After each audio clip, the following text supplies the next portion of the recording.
Journey of Self-Discovery, Self-Acceptance, and Self-Compassion by Ruslan Healer. Awakening the Lover Within.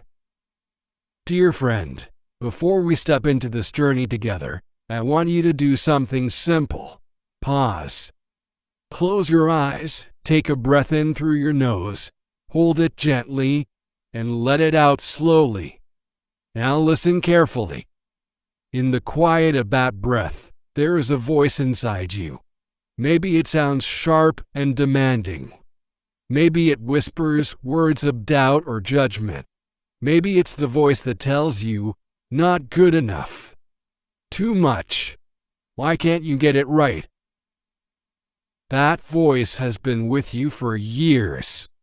We call it the inner critic, a companion that believes it is keeping you safe, but often does so by tearing you down.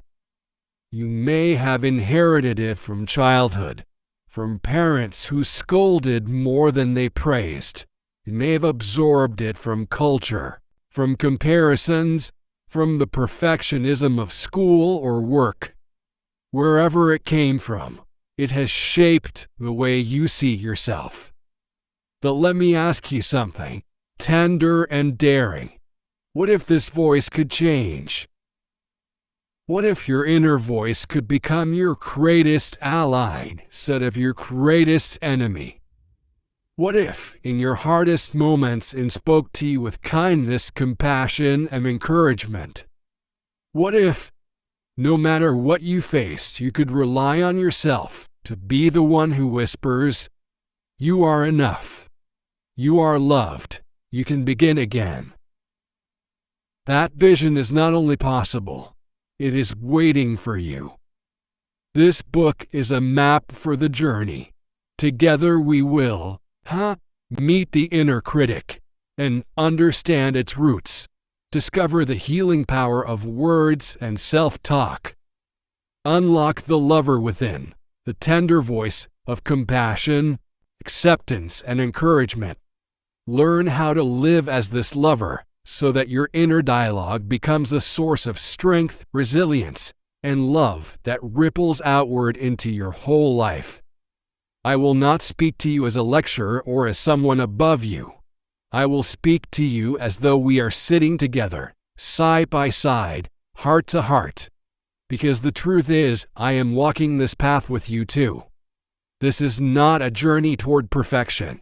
This is a journey toward wholeness, toward befriending every part of yourself, toward remembering that you are worthy of love, especially your own. So let us begin.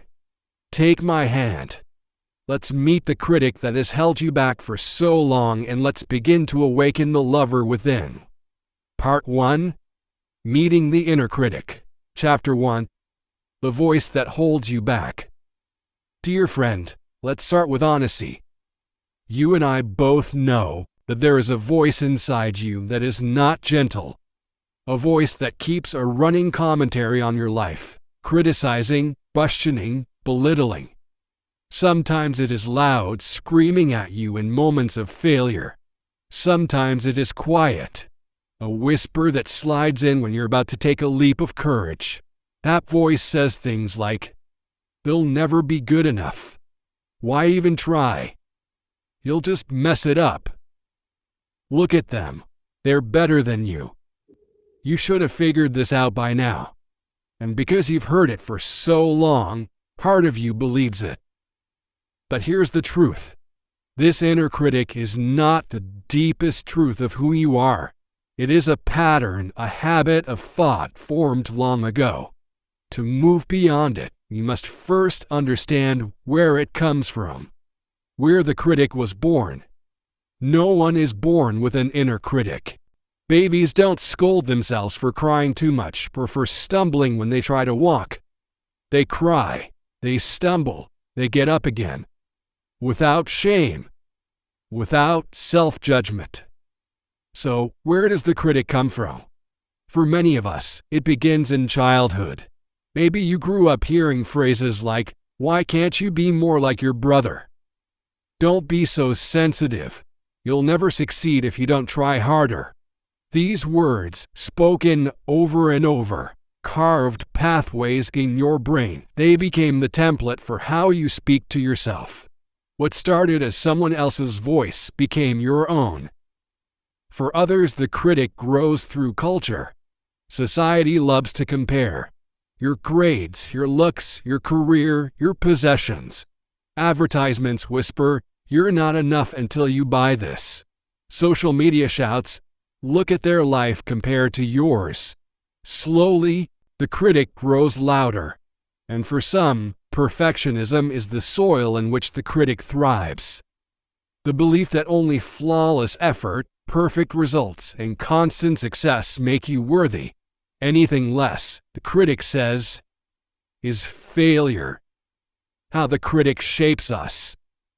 The critic doesn't just hurt your feelings, it shapes your whole life. It influences the risks you take, the relationships you allow, and the dreams you dare to pursue. It whispers, "Don't speak up, you'll sound stupid," so you stay silent.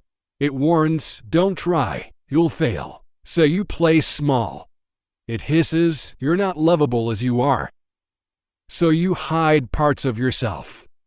And here's the cruelest trick of all. The critic convinces you it is protecting you. It says, "I'm only being realistic," or "I'm just trying to keep you safe from disappointment." But in truth, it is keeping you safe from growth. Let's pause here and try something together. Grab a notebook. On one side of the page, write down the exact words your inner critic says to you. Don't filter.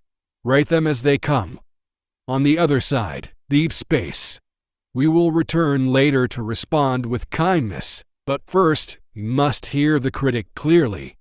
For example, "Critic, you always mess things up." Leave space for response. "Critic, you're not as talented as others."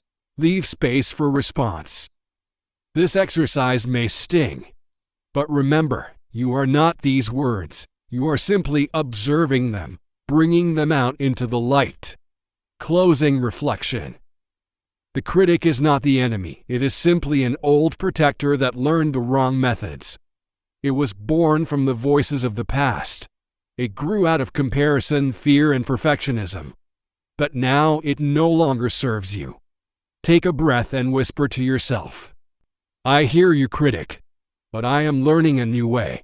I will not abandon myself." This is the first step, noticing the voice that holds you back. Soon, we will begin to discover the power of words to shift that voice into something gentler, truer, and full of love.